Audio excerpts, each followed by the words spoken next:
is here and we can see many people moving a step further towards their American dream. Many people very eager to enter the H1B lottery pipeline. But there are also a section of people who do not know what an H1B visa is and how to get into this lottery pipeline. So this video is totally dedicated to them. It is going to be the very basics of H1B visa, and if you want to know further, keep watching.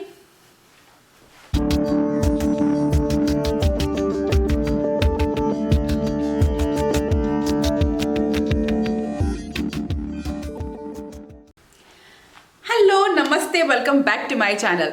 I am Pragnya Mishra, your visa and travel guide. If you are interested in any topics related to immigration, traveling, visas, then this is definitely your stop. Do not forget to subscribe to our channel for further updates. In our previous video, we had discussed in details about the H1B lottery system and how to get into this H1B lottery. If you are interested to come to US and work on a H1B visa, then you need to get into this lottery pipeline, and if you are selected, then definitely you are having a chance to come and work on a H1B visa in the US. But if you do not know what an H1B visa is, then this video is definitely for you. So let's start from the scratch. H1B visa is one of the most popular reasons why US is an attractive destination. Great packages, awesome lifestyle definitely can attract anyone. But it's not always as smooth and fairy tale as it seems. Let's plunge into deep to know further details. So basically, H1B is a non-immigrant visa allotted to the workers to come and work in India for a temporary period. Initially, it is allotted for a 3-year span, but further it can be extended for another 3 years. So maximum you have 6 years to go unless you have your I-140 approved. That is, the process of green card has been initiated. So H1B is for specialized workers who come into US and work for a temporary period. So every year the United States allots around 85,000 H1B visas across the globe. So we are not talking about any single country. A total of 85,000 H1B visas are allocated all around the world. So out of these 85,000, 25,000 visas are allocated to all those who have got their higher studies, that is masters or PhD here in US. So if you are having a master's degree or PhD from US, then you will be coming in the 25,000 quota. So there is definitely a benefit if you are getting a master's or a PhD from US. Now the rest 65,000. Just 65,000 are allocated to those who have not studied their master's or PhD here in US. Let me also tell you that if you have got a master's degree or a PhD from any country other than US, then unfortunately you will not be eligible to come under that 25,000 quota. You will again go into the 65,000 quota.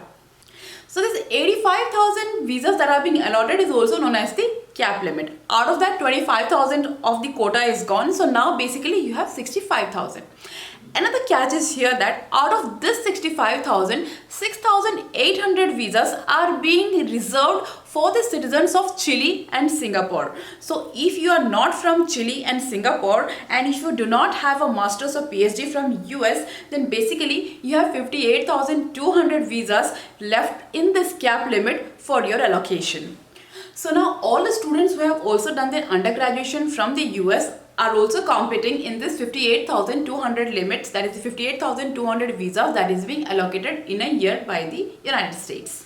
So okay, now that we have understood what H1B visa cap is, there is also another aspect to it, that is the H1B visas which do not go into this H1B visa cap, that is they are exempt from H1B visa cap. So all those who are working in universities, government research organizations or non-profit organizations, they do not go into this visa cap. They are exempt from it and they go directly into this no cap limit. Also, if you are having your H1B extensions, that is those who are already allotted H1B visas and are already working in the US and now they are applying for their extension, they also do not go into this cap limit. They are exempt from it and they go into this no cap limit. Now that we have understood about the limits, the cap and non-cap, it's time to go into the eligibility for the H1B visas. As we all know, H1B visa is for specialty occupation. You need to have a minimum of bachelor's degree or more to be eligible for this H1B visa. But there is also a catch into this. Many people think that H1B visas is for the IT industry, because we can see a lot of IT technicians, IT engineers coming in H1B visa to the US. But it is also open to many other fields, which I have given a list below. Accountants, CPAs, financial analysts, MBAs, nurses, doctors, healthcare workers, many more are also eligible for H1B visa. Now, as I had told before, H1B visa is for specialty occupation. You need to have a bachelor's or more for that. But if you're having a bachelor's degree in, let's say, software, in IT, then you cannot come into US on the basis of that bachelor's degree to be a financial analyst. Because for being a financial analyst, for being into that specialty occupation, you need a minimum of bachelor's or master's in finance. So what I mean to say is that if you're going to work in certain field, then you should be having the relevant educational criteria for that field to be eligible for the H1B visa.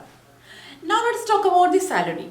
To be eligible for a H1B visa, you should make at least 60,000 US dollars a year. That is the minimum criteria to be eligible for H1B visa. One is the educational criteria, and second is the salary. You should make minimum of 60,000 USD per year.